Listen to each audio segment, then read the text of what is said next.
Hailing from the backwoods of New Jersey, welcome to the Jersey Guys Music Podcast, where we feature in-depth music discussions and interviews with special guests from the worlds of hard rock, heavy metal, and AOR music.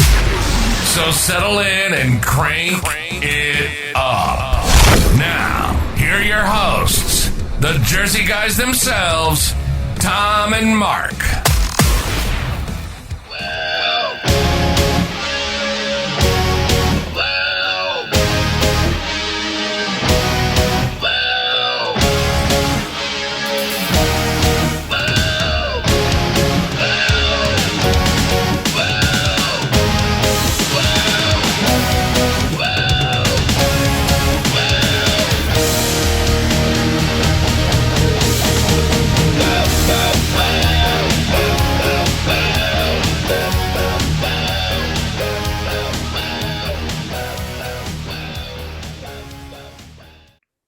Hey everybody, welcome to the Jersey Guys podcast. I'm Mark Ballo here with my co-host Tom Coyne, and today joining us we got special guest Jesse Damon from Silent Rage. Welcome, Jesse. Great to be here, guys. Thanks for having me on. Appreciate it. Thank you very much. Well, it was perfect timing because I just got your brand new anthology CD in the mail the other day. I ordered it. I got number 60 of the limited edition. Talk a little bit about this anthology CD that just came out. Well, that looks pretty good over Zoom. Thanks for showing me your copy there. Yeah, I'm glad I got those out as soon as they came in to me from the manufacturer. It's a special limited edition. I only pressed up 100. And I am going to be releasing it digitally too from my website. Mm-hmm. So that's coming up in a second press release pretty, within a week or two, because I've almost sold out on the 100. Okay. Now this is of all your solo albums, it's a compilation of all your solo material, right? Yes, it is. I handpicked a couple songs off all the, back catalog. And then I add, some extra songs that I thought would fit. And also I wanted to give the fans something new. So I had 2 studio cuts and I have a live song on there too, which is special. That's cool. Very cool. So and I also got the guitar pick came with it, which was cool. You still have more of these available for sale? I do. Yeah. We're probably got 25, 30 left. Okay. So and where can people, excuse me? Where can people find that? Well, you can go to jessedamonmusic.com and go straight to my website and order it through where the CD is sold. It can direct you as soon as you get into the site. Great. We'll certainly plug that. I'm going to put a nice big picture of the album on our YouTube channel there when we post the interview, so people can see what it looks like. But and we'll also post a link too for your site. But yeah, mm-hmm. I was going to say one element that I had to get involved in, which is the live song. It needed a little bit more remixing. It was a song that I was performing live at a party, and it was a pre-tour party. Mm-hmm. So the people that are in the background are, guests and friends, a few family members. And so when I listened back to it, and I said, this turned out pretty good. I'd been sitting on it for a long time. And there's quite a few other songs that I might release in the future too, because we did Rebel with a Cause live, and nice. This is my solo band that recorded that, and so. Okay. But in my solo band, we had the current Silent Rage drummer Rodney Pino with me, so that helped. Mm-hmm. And Rodney's a great drummer, great guy. But I got Bill Matoyer, the producer from the Metal God producer. And I had been doing some vocals for other people and co-writing songs and landing songs on other people's CDs.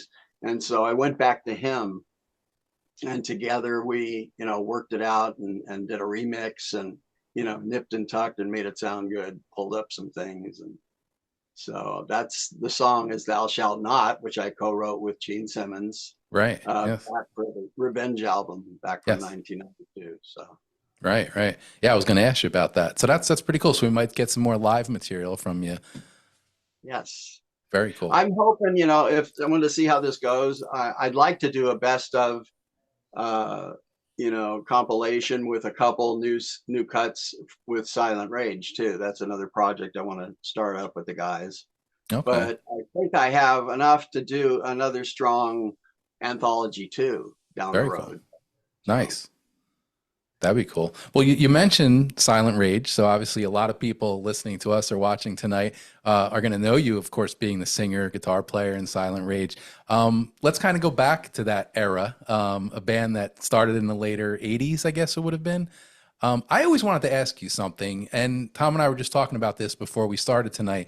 The relationship you had with Paul Sabu, producer, songwriter. And I made this comparison just recently, and I was getting ready for this podcast. What was your relationship or the influence that Paul brought to you guys? Because he produced the first album and the second album and did some co-writing on that. And I make comparisons to the Only Child album, which was Paul's band. sure. Came out in 1987, 88, 88, I think. Yeah. 88. The second Silent Rage was, of course, was 89. But I draw a lot of comparisons to those albums, very similar sound and feel. So was it a Paul Sabu influence to you guys, or was it something that you both had that feel and it just worked well together? I think it was both of us had the same love for that same genre. He happened to be a little bit heavier. We had a little bit more melodic or polished sound, but we learned from each other, and we definitely learned from Paul in the studio. Cutting a track for Silent Rage, some new songs. He worked with me on vocals, and he would sing at times, and I'd cop a little bit of what he was doing. It would help me get a little thicker, a little more gusto. I tend to, when I go up in my range, it can get a little thinner. So what you want to do is add a little more air, a little more thickness, and kind of spit with your with your delivery. So that helped a lot. But Paul directed us, and was a mentor and a teacher at the beginning. Especially through Shattered Hearts. Although we were coming in with pretty good songs, and we had good songs, he would help and nip and tuck. And I say that as not change the song, but maybe better the song a bit in the studio. That's what kind of the producer's role is. So Sure. there were a few times where we sat down and he says, let's really make this good. And we all sat in a circle, and we thought, and we changed a little bit of the lyrics to really contour and just hone in. And so he was a part of that too. When that happened, he'd get some credits, so Yeah. but, what we did was between 1985 and 1986, we were writing these songs for Shattered Hearts and playing them live and just seeing how they went over, and tried changing a little bit of arrangements, maybe make it a little shorter, a little longer, and better intros and better endings, just tightening everything up. And when we got to go into the studio with Paul, there wasn't a lot to do, but his vibe and how he mixes and how he records gave us a good sound. We had good instruments, and I actually bought Tom Anderson guitar, which is his brand of choice at the time back then. And so I really liked it. I liked Tom's pickups that he put in the Strats that he made. And so I had a little bit of a similar sound of Paul's because of that. I just, and I did love, the Only Child stuff. So, he's a phenomenal artist as well as a producer, and a great ear, in the studio. Yeah. So I learned a lot of tricks, and layering, and putting melodic guitar lines over certain parts. Don't step on the vocal. Wait till you got to pause and come up with something. All that kind of stuff, which helps tickle the ear of the listener, and and make it a little better. Don't have it be just so subdued or empty. Yeah. So, Nice. but let How me did tell you the really original quickly. lineup come together? Like, how did you meet Mark and Ernie, and how did that lineup? How did you Yeah, we can guys? go back. We'll go back to the beginning, which I call is our early high school days. And even though I knew the guys from baseball at a younger age and competed against them, I didn't know them. But when we got into high school, I went in ninth grade. I went to school with Mark Hawkins, and we got to know each other through classes and through sports. And he said, "Why don't you come on over to my house? My brother's showing me a couple new chords on the guitar, and we'll have some fun with it." I said, "You got an extra guitar there?" And he goes, "Yeah, yeah." So we started to do that, and we connected real well and became good friends. And then he told me about EJ, and EJ loved, was influenced by Alice Cooper and Gene Simmons. Those were his two, favorite rock influences. And so I said, that's cool. And he had a good look to him, how he carried himself when he played. He had a cool look. Everybody loved watching him play. So he was another guy that was a really nice guy and easy to get to know. We started to jam together, and I had a friend who was a close friend of mine, so I kind of had the drummer already. So Mark and EJ came over and we jammed, and it started to work, and we started, learning some covers. This is the cover days, we weren't really writing yet, but we got to know each other. And the three of us, the original members, Mark Hawkins, EJ Curse, and myself, became lifetime friends and brothers.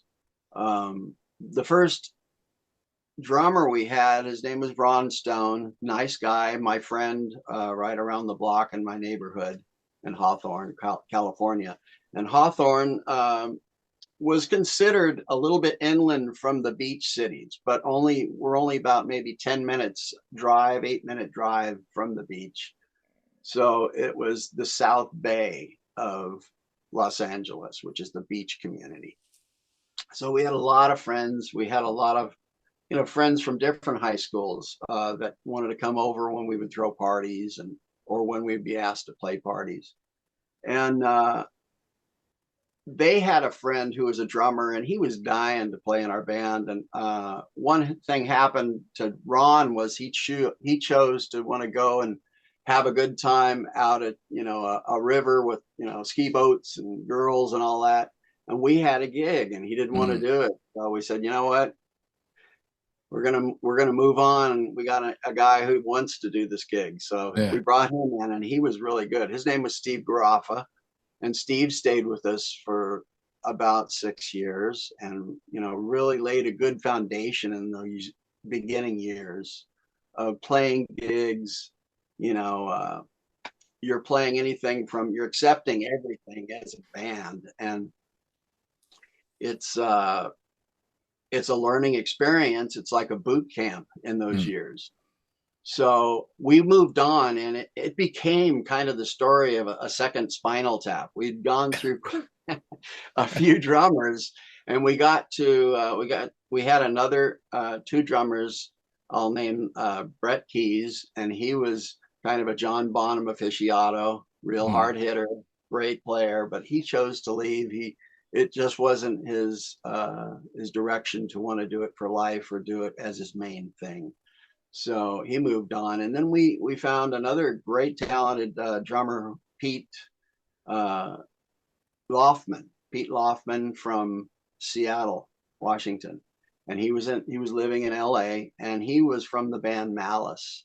And I don't know what happened, how they separated, but he was available, so we had him come, and he joined. But at this time, we were just a band called Rage. So Rage was our name and moniker. And then I started to think, after we'd written, say, 5-10 songs, and we started playing those, peppering them in, and thinking about getting up to Hollywood to start showcasing, because we were really just doing well-known songs, cover songs for gigs. And at parties, we would throw in our originals. But, when you're hired to come and be entertainment, unless it's a showcase club or it's a concert, they want to hear something familiar. So that was our next step. And, we had this democracy within the band that, everybody had an opinion and it was listened to, but we all thought about it and we all seemed to, pick the right choice of which direction to go in and what to do. And so in 1985, we decided to change our name. And we thought, we love Led Zeppelin, we love Black Sabbath, we love those style, hard and heavy and light side. So we had Rage already. So we thought, how about Silent Rage? Well, lo and behold, the movie comes out that year in 85. So it might have come out a year or so earlier than that. I can't remember what year it came out, but for us it didn't bother us. I thought we can coexist. It's like titles. A lot of people have the same titles of songs. So, but we went with that, and we kind of we started to just really focus in on our own persona, our own sound, and starting to write. And went in the studio a few times, and we started building up a stockpile of songs. And then we kind of dumped some that just weren't up to par with some of these brand new ones we had. Well, at that time, we were offered to be in a movie. I can't remember the circumstance of how that came about. EJ would be a great one because he went on to star in the movie. Yeah. And so we all tried out for a part, and we all found out that not all of us could act. So I didn't, I wasn't in it, and the drummer wasn't in it, but Mark had a bit role in the beginning, and then he got called off, and it was called Hard Rock Zombie. Was the name of it.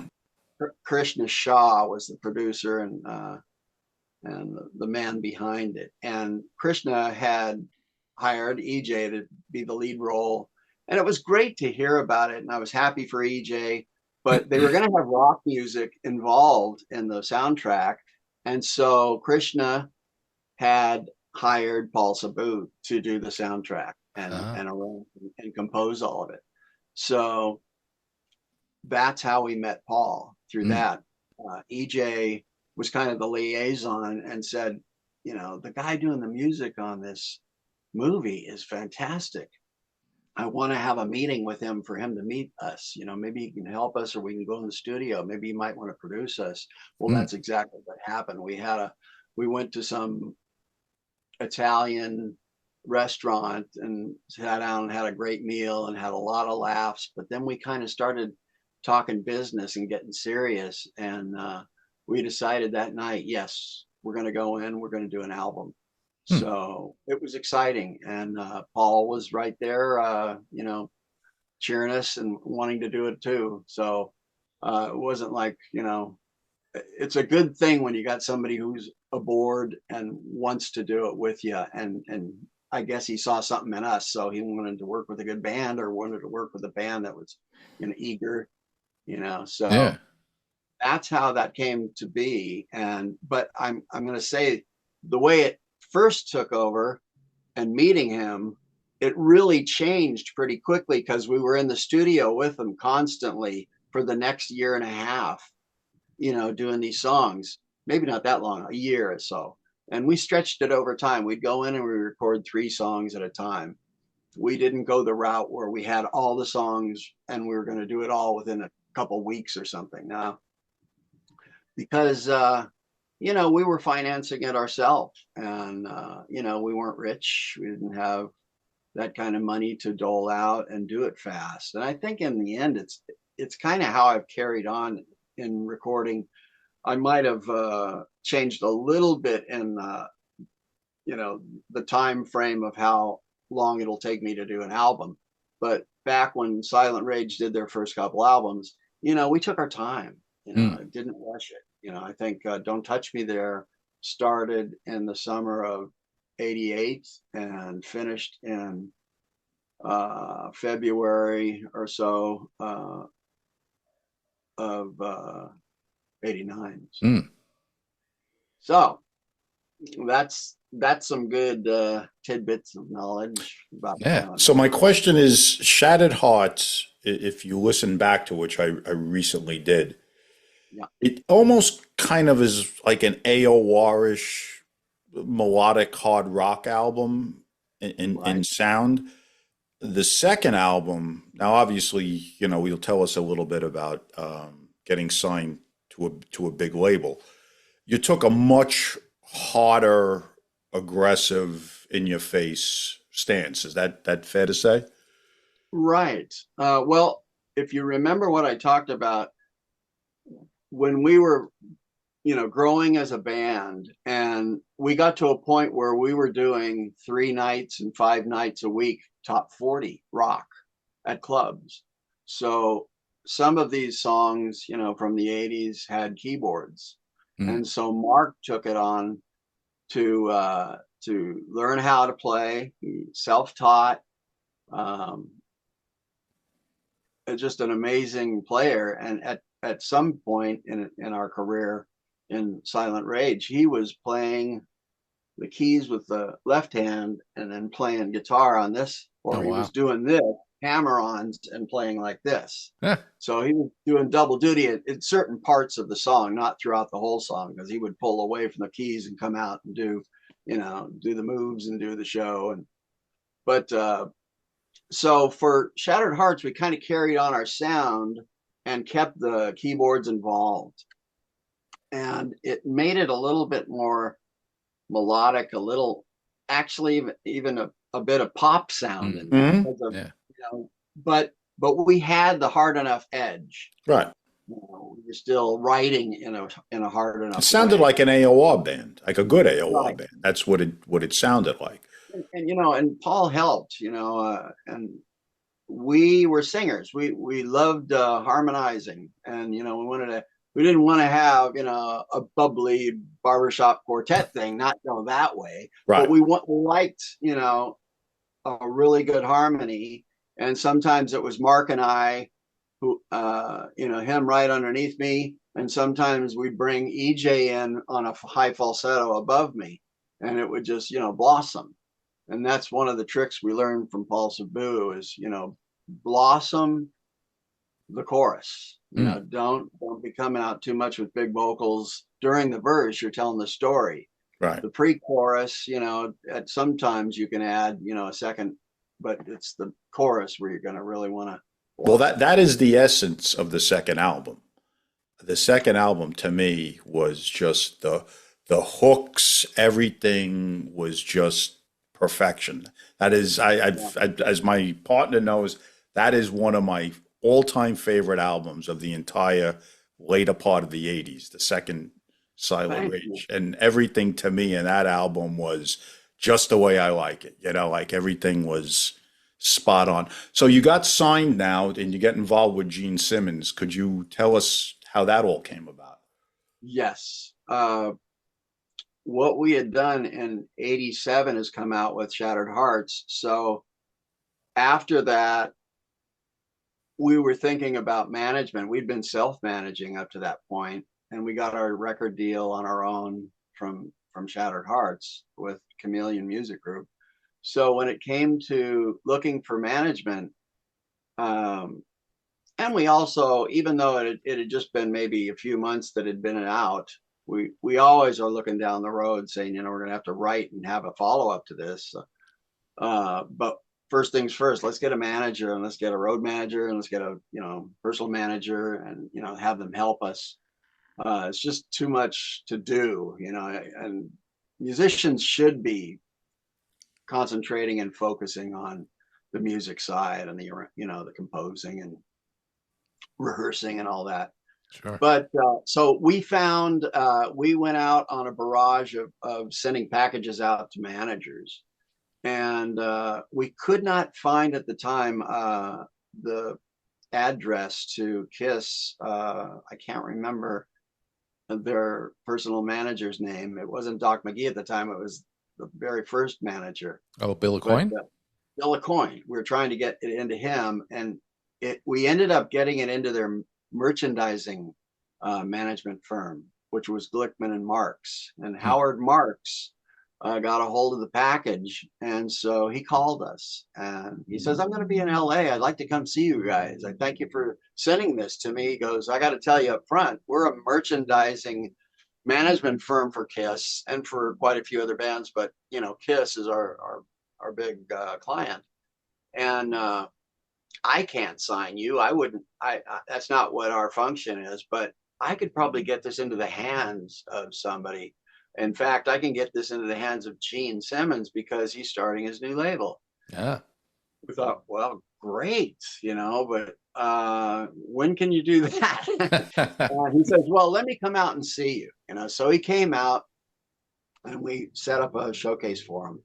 At the end of it, he came back and he says, "I really like you guys because, you know, you got a look, you got your own, you know, costume or wardrobe, no makeup, but I like the songs. They were strong." He goes, "I really think Gene's going to like this. So I'll get this album into his hands. I promise you." So that's about all he could do, which was a nice thing. But we thought, you know, we've heard that before, and, you know, people have promised things. But 2.5 months, 3 months went by and Gene calls us. Wow. But what he did was he called EJ. And between Mark and I, and this was a time where everybody had phone machines and they would leave a recording of their voice, you know, to, "Hey, call me back and I'll call you. Just leave your number, da, da, da." We would do impersonations all the time. You know?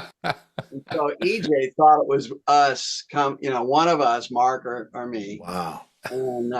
And so Gene's calling him saying, "Hi, this is Gene Simmons, and I'd like to talk with somebody who's in charge of Silent Rage. I've got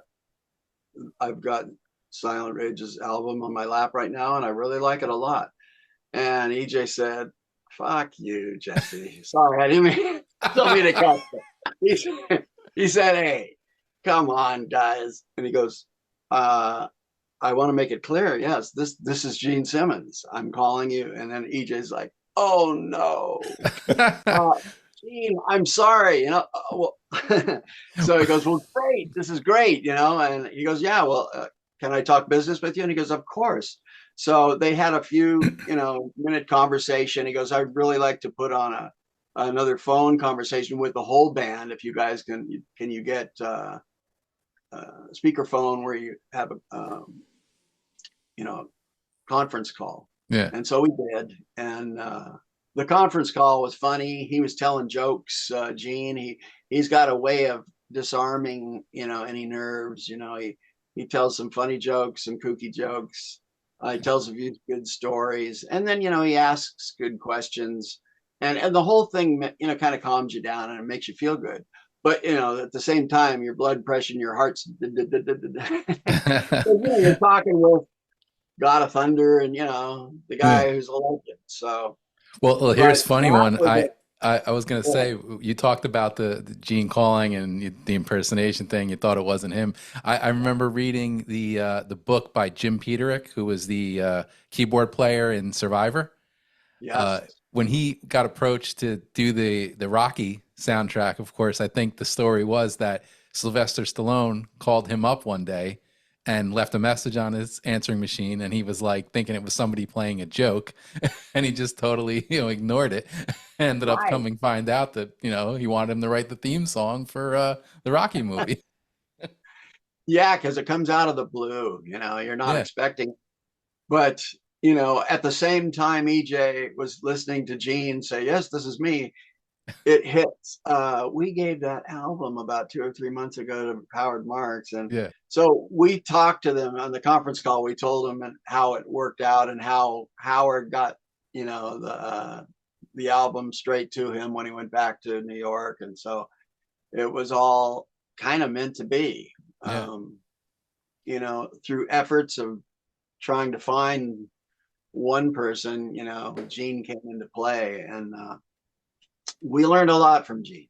It was a great time. You were the first band signed to his label, right? Well, not quite. No. He had a solo artist, and he had a band that it was Greg Giuffria, who I think fronted the band and talked on their behalf, but he was in a band, and they came up with the band name House of Lords. Oh, okay, yeah. I think Gene might have had a hand in on that. He's Yeah. big at trying to either throw out suggestions or that kind of stuff. He never makes you do anything. And one thing Gene always says, be yourself. I want you guys to be yourself. I don't want to mold you. I just want you guys to kick ass and go the direction and strut the way you strut. So but Laws Netto was another solo artist that was his first stuff, and I can't remember. It was a different genre. I think it might have been. I would be guessing. I can't remember really off the top. I can remember his name. Yeah, I'm not familiar with the name. Yeah. But it might have been a form of rock, but it was a different turn than what we're doing. Now, did Gene Simmons also perpetuate the look that became Silent Rage in 1989?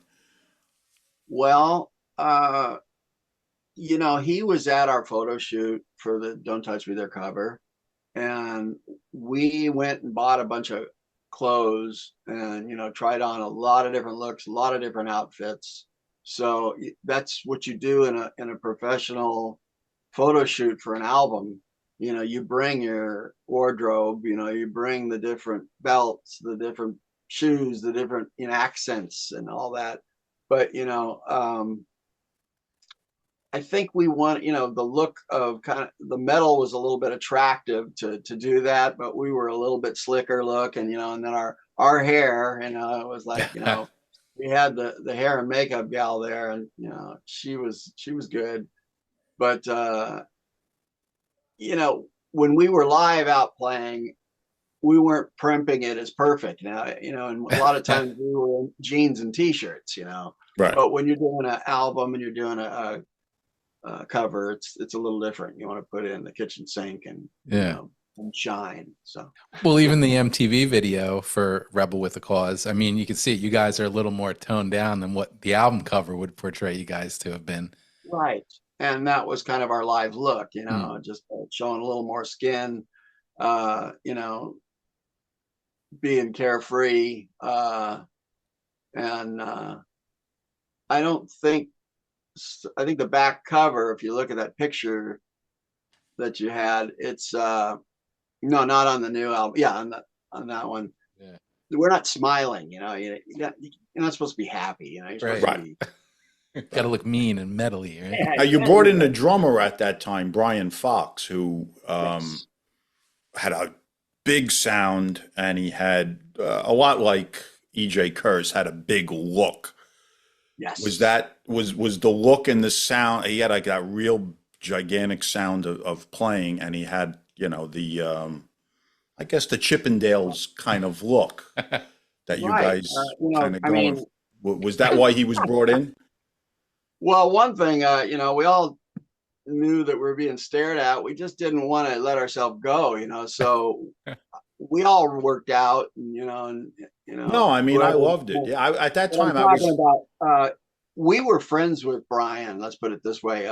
Brian was around the area playing in other bands, and of course he was in White Tiger at one point, Mm-hmm. Mark and John, and we were happy for him. He would come when we were playing a gig, like a rock cover gig, on the side, make some extra money, get some exposure, whatever the case was.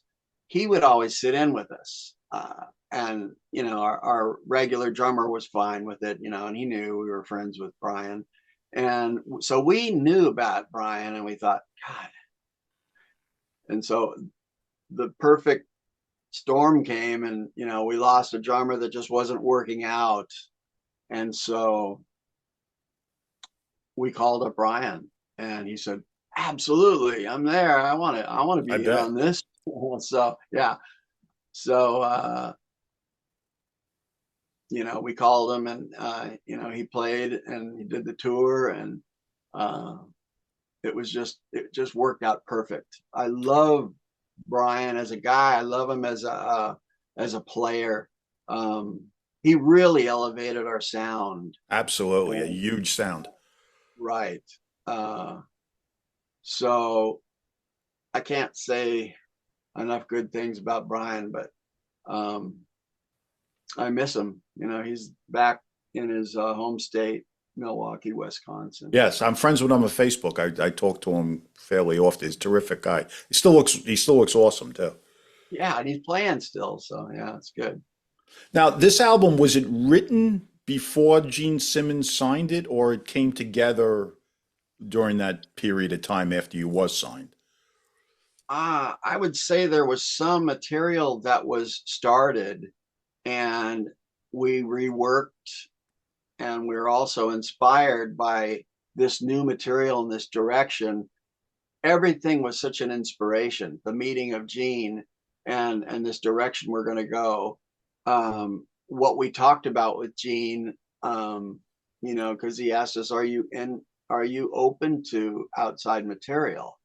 And we said, well, yeah, but it's got to be great. You know, what do you have in mind? And so the first thing he said was, I was thinking of a cover song, and I'd really like you guys to just go and try to work it out and see what you can do with ELO's Can't Get Her Out of My Head. And we said, gosh, that's an elevator song. Right. But you know, I love that song, and you know, of course, I love Jeff Lynne, and I love a lot of ELO, very Beatlesque, but you know, when we talked about it, he said, you know, turn it into some bombastic Silent Rage ballad. So what's what we tried to do: bigger drums, and even though we kept it balladish, and it had the you know, the synth that outlined it, you know, throughout the song. The original feel, yeah. Right.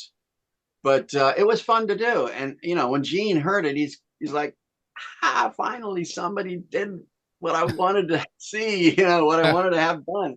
He goes, yeah, I've been asking a few other bands, no one wanted to do that song, but you guys did it. So, you know, and so that made it a little easier for, there was another song that we were asked to do, and Bruce Kulick had co-wrote it. And so it was with Adam Mitchell, and Adam Mitchell wrote for Kiss on several other albums. And so Adam Mitchell and Bruce wrote the song All Night Long, another ballad. We're thinking, how many ballads? I have a ballad that I wrote. So we ended up having 3 ballads on that album. So you got Tonight You're Mine. I mean, one of the greatest songs of the whole decade. Yeah.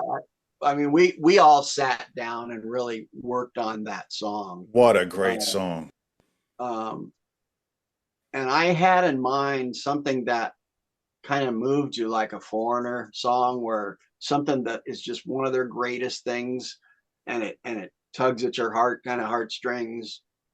And so we really worked out the chordal pattern, and then I had to put a melody line on top of it, and then just the little sprinklings after, when we went in the studio and put, you know, what's the word, finishing touches. Yeah, but I'm talking about just the dynamic, you know, solo and fills.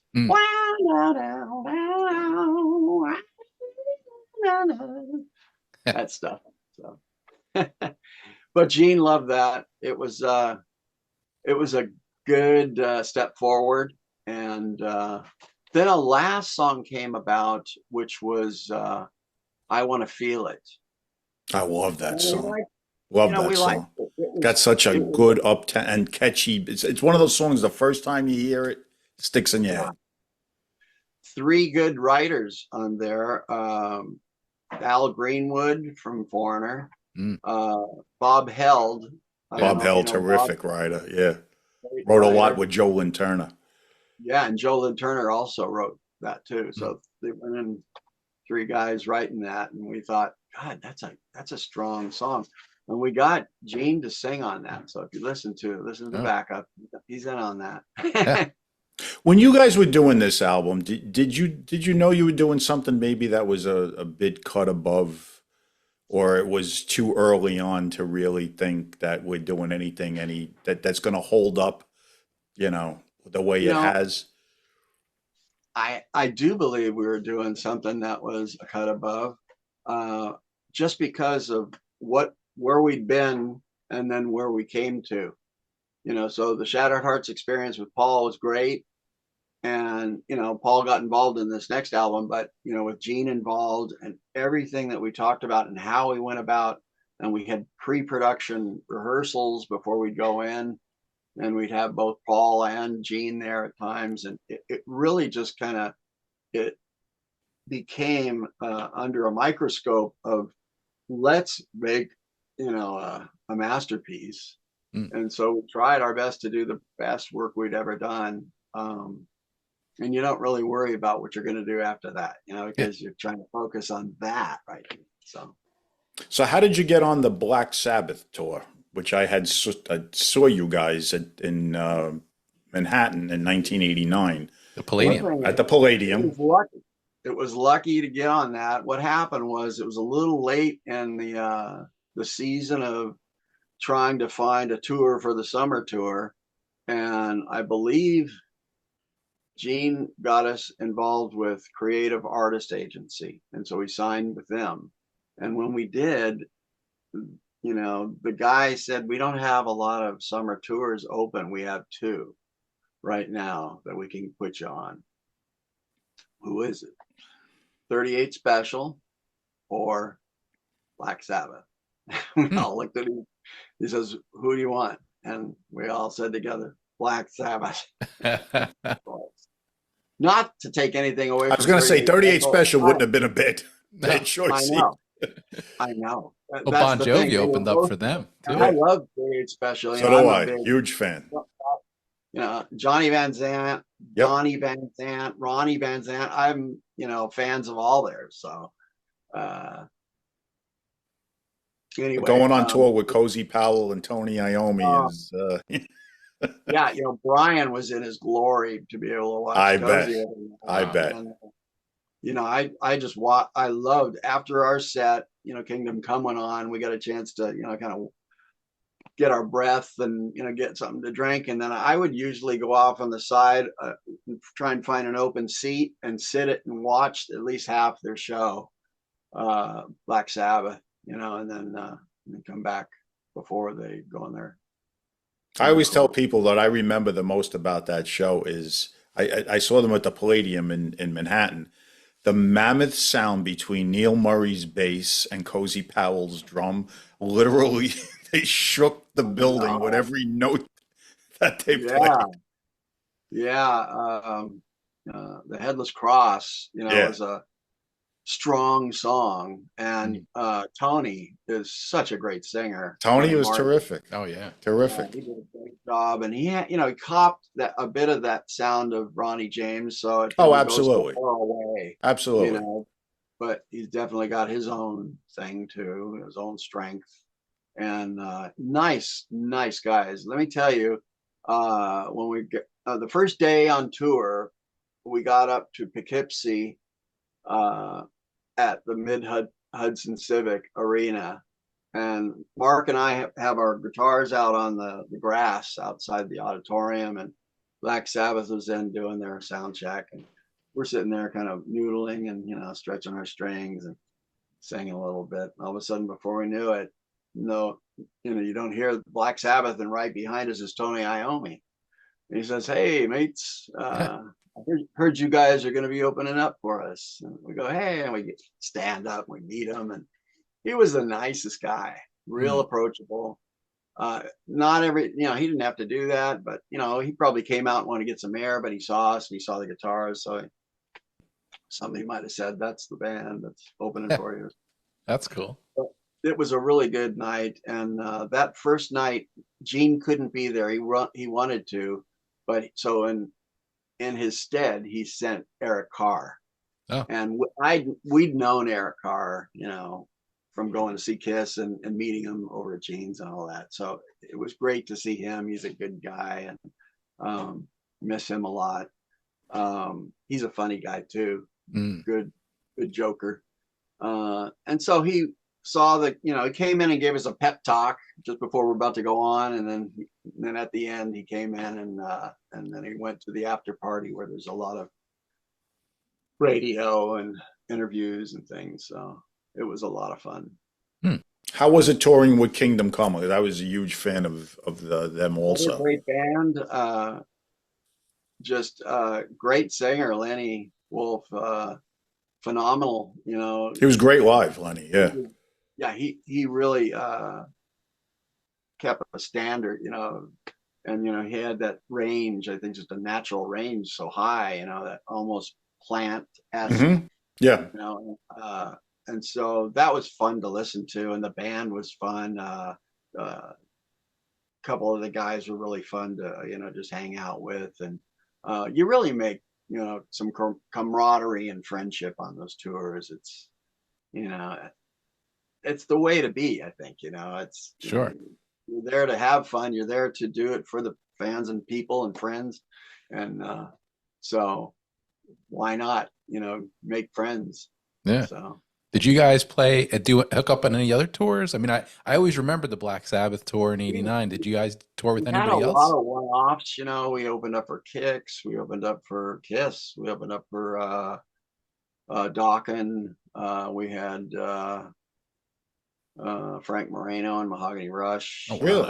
Wow. Yeah. So a lot of different bands. When we came back, now I'm kind of jumping ahead in time. In 2009, we played Rocklahoma. I saw you. I was there. Oh, okay. And so I believe it was Kix was on before us on a different stage, and then after us was I can't think of their name, the Christian metal, Striper. Yeah. And I got to talk to those guys, and really nice guys. That's a great band. Yeah. That was a good time. Yeah, I remember seeing you guys in the tent there on the side stage there. And we came the night before, and we got to see Rat, and we know Bobby Okay. Blatcher as well. So a lot of those guys are, you know, from hometown. That's when Rocklahoma was great. Now it's, you know. It changed, you know, Yeah. the feel. You know, Now, coming after that tremendous second album, the tour, was there plans at that time for a third album with Simmons? I guess Yes. we're like talking like 1990-ish now. Yes. And we played throughout '89 and the rest of that year, and then played some into '90. But we started to think about, you know, the new album, the next album, and Gene said, let's go in right in and do a new one. And little did we know, you know, the grunge scene behind the scenes was starting to form and snowball. So we got a good, you know, we got Bob Ezrin and Kevin Beamish. Kevin was acting as main engineer, but he was co-producing. But Bob would come in at night and just, you know, work with us sometimes on the weekend during the day. And then he was working with Julian Lennon during the week in the daytime in the studio. So he'd come and give us, you know, a few hours at night. Wow. And I'd try to wait and maybe cut a lead vocal while he's there and get some input and that stuff. And he's just a phenomenal producer. Oh yeah, two great names. Yeah. So were the tracks from that subsequently became Still Alive, were they predominantly the tracks that should have been for the proper third album at the time? Yeah. Absolutely. Yeah. Okay. I didn't know that, but you know, by looking at the songwriters, Diane Warren and Beamish, and the names and the style, it just always felt like that was probably meant to be the third album. It was, yes. Okay. And what happened was when we were looking for the team to produce us and get involved, we sat down with, gosh, I'm trying to think, everybody. We talked on the phone with Nikki Sixx, and we talked to Rick Nielsen from Cheap Trick. He was interested. And we talked to, can't think of the other guy, but we ended up talking to Bob Ezrin, and he came to one of our rehearsals with Gene, and he listened to our material and he says, I'll produce these guys. So that was it. We settled with them. Mm. But, there was another one too, and I can't think of the other guy's name. My memory's slipping. So the amount of years that took, I think that you signed with Z Records at the time. Yes. Was it just what happened was in 1990, there was another thing besides, trying to put the team together and where to go record it, which was Cornerstone Recorders, and out in the valley, South San Fernando Valley, and really nice studio. We had to start thinking about who was going to release it. I guess Gene had lost his the support from RCA and for putting it out. So we were looking for another, label to jump on. And so we talked to Tony Iovine from Interscope, and really good guy, really frank to the point, said, gosh, I like what I hear, guys. You guys sound good. I'm glad, you've got Gene behind you. He goes, but right now, the tide is going to turn, and I'm signing bands from Seattle and Washington right now, and there's a thing called grunge coming in, and if you guys decide to go a little bit more in that direction, which wasn't really us, No. So with that in mind, I would have said, if we could have started the album with Paul and recorded Shattered Hearts in 85 and moved everything back 2 years and had Don't Touch Me there in 87, Right. our third album would have come out in 89 with all that. Yeah. Right.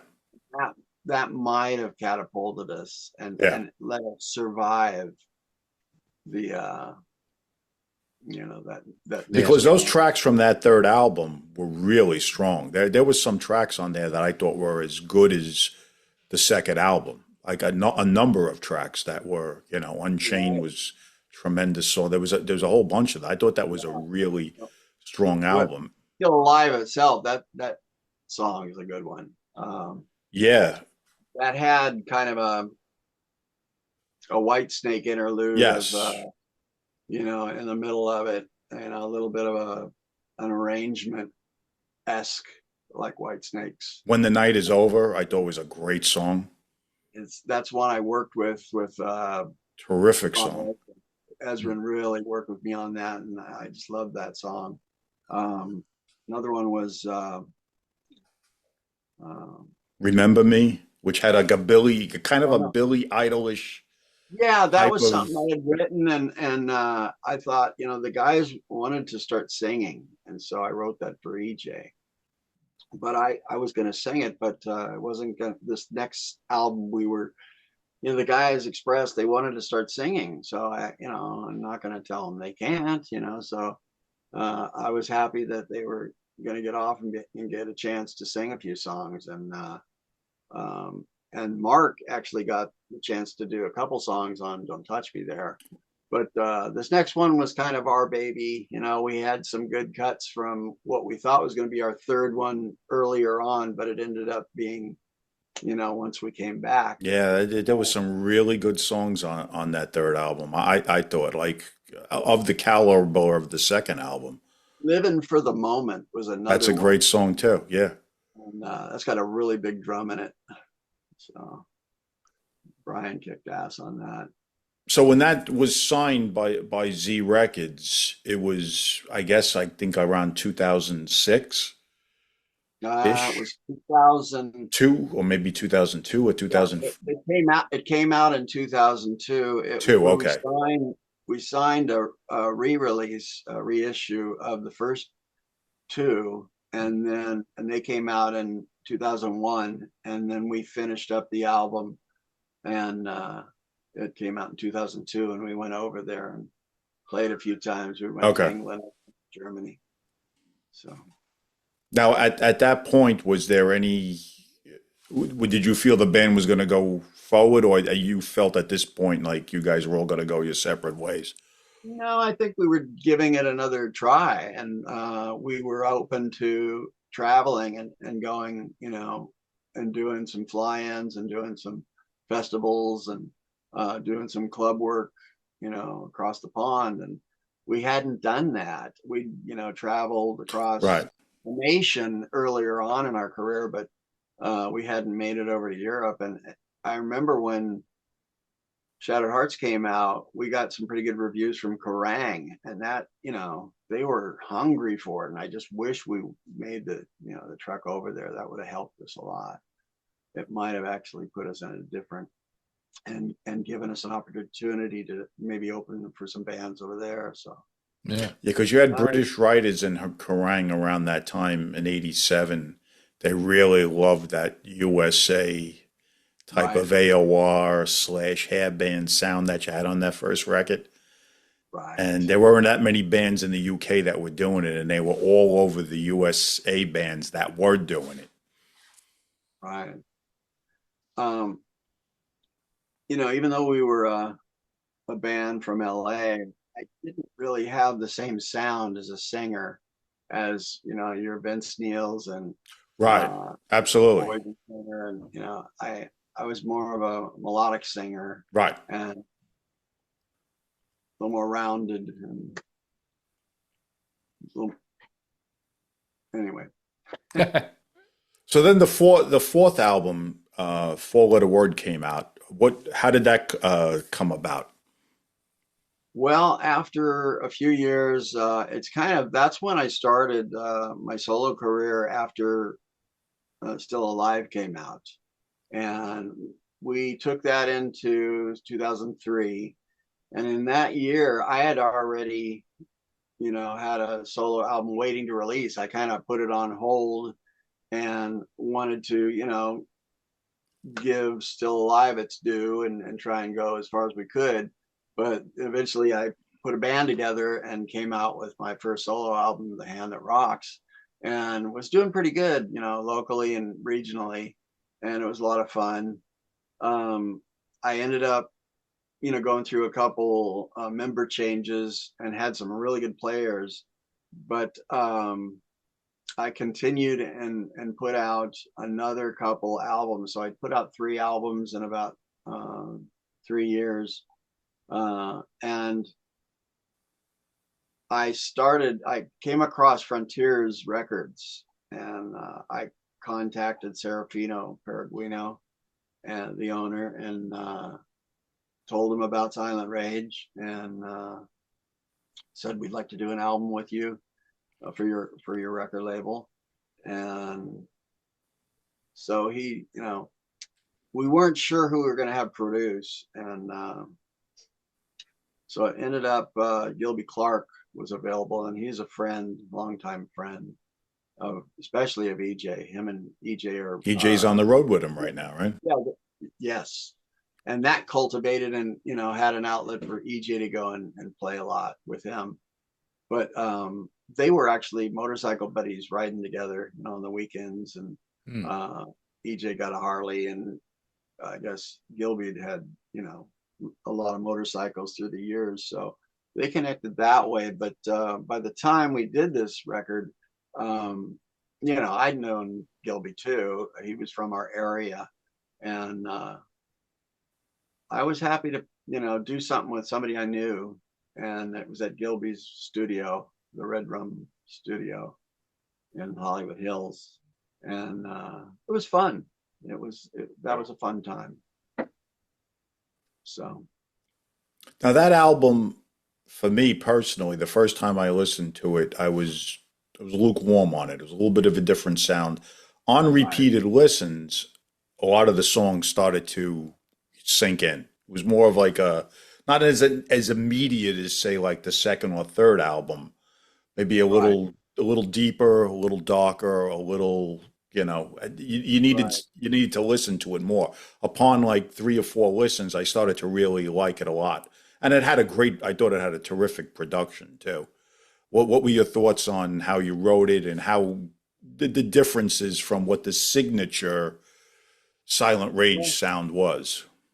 yeah, I think in a way we got a little bit away from what the model of Shattered Hearts, how that kind of grew into Don't Touch Me There, but it had a certain cohesiveness, of a sound.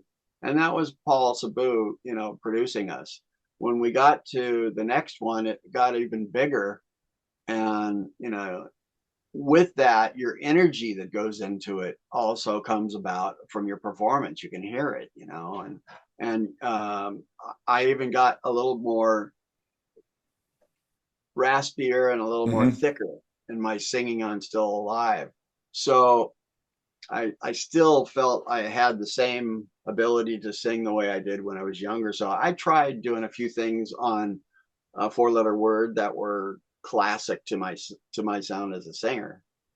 But I think material is something at the moment, what you're going through and what you're living through. And I think 4-letter word was an older song that we had, and we revamped it and turned it into that title. But it was an older song. It was the name of it was originally called The Ballad of Andy and Glory, and it was about a real true story of friends of ours that died at the hands of a guy who he was trying to find drugs, and he knew about them, and he thought Randy was in music, and his wife waitressed at clubs, and he thought that they were in the drug scene, so he came to them, and somehow one night on a binge he came with a knife, and he ended up holding him captive, and it was on CNN, and it was back in 1982 it happened, but we were known as Rage back then, and it was, I guess they say any press is good press, but that's not the type of press you want to be involved in. No, not at all. Thank God we weren't there that night, but Right. Randy and Gloria lost their lives from that. So we wrote that song for them, but we did change the title to a 4-letter word, and the storyline though fits what happened. So if you ever go back, you want to listen to that, think about this story I just told you. It's a little eerie, but that's how you grow as a singer, and I mean as a writer, and you want to tell stories. Sure. Sometimes something can be strong that's fictitious, but it's good to have a real life story also to throw in. Yeah. People, they always ask, and different things. Is that true? Is that a true story? Yeah.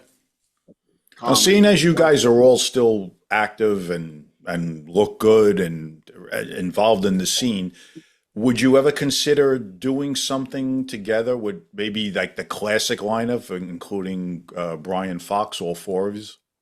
Yes, it's always a possibility. I mean, we see each other still quite often. I have a fun band that I play in right now called Electric Caravan, and just recently changed it to Electric Rage because Mark Hawkins came in to sit in and play with us now. So we're out playing some covers, and I've got a few originals that I wrote through that band, but it's not really something I'm looking to go out and do an album for. It's just more or less having fun, doing private gigs, a few shows, some couple festivals we've done, but as far as the Silent Rage, that's always open and on the table. Through the years, I've been kind of a big proponent of trying to get us signed or get us back together and you know, try and find a way to where we can one more time, let's do it, you know. So that door hasn't closed. And like I said, sometimes it takes a catalyst of something. So if I do, you know, get together with the guys, I'm going to talk to them about, and they already know about the anthology best of CD. And, you know, my longtime partner who helped me put this together, who actually signed us to our first label, Chameleon Music Group, is Steve Brownlee. And Steve put that bug in my ear. You guys should do one of these. The Silent Rage guys should do a best of and maybe a couple new tracks. Couple of new tracks that'd and be interesting. introduce. And I've always got material, you know, that I write with Silent Rage in mind, and many a songs, you know, just haven't worked out where I've been able to get the guys to go in and record. So I record it and it ends up on my album. So, but this time I'm putting a couple aside, and I've got some good material to come back. We have a lot of stuff that's in a back catalog, and some might be able to be used, just, you know, that's never released. And so, and even a couple things on video that might be able to be a live track. So, oh, wow. Yeah. Nice. Do some of that, kind of a conglomeration of the best of it. Yeah. Well, Jesse, we appreciate the trip down memory lane with Silent Rage, of course. Again, the new Jesse Damon solo anthology, available, Jesse Damon Music, you said, .com? Jesse Damon Music, that's my website. Yeah. Okay. Everybody can check that out. You got a few more copies left, you said? And we'll look forward to maybe a volume 2 down the line, like you talked about earlier. Yes, I plan to do that. So I'll be looking out for that. And, I have another one that I'm considering also, which, because I've done a lot of ballads over the years, so I might just put out a ballad, best of ballad. Oh, okay. Nice. Super. That's for the wife. There you go. All right. Well, Jesse, again, we appreciate your time tonight. Thanks for joining us on the show. Oh, thank you so much, guys. Thanks, Jesse. It was a fun time. Appreciate Good. it. I'm glad. Thanks very much. Appreciate it. All right. Take care. Bye. Bye. All right. You. You got it. Bye.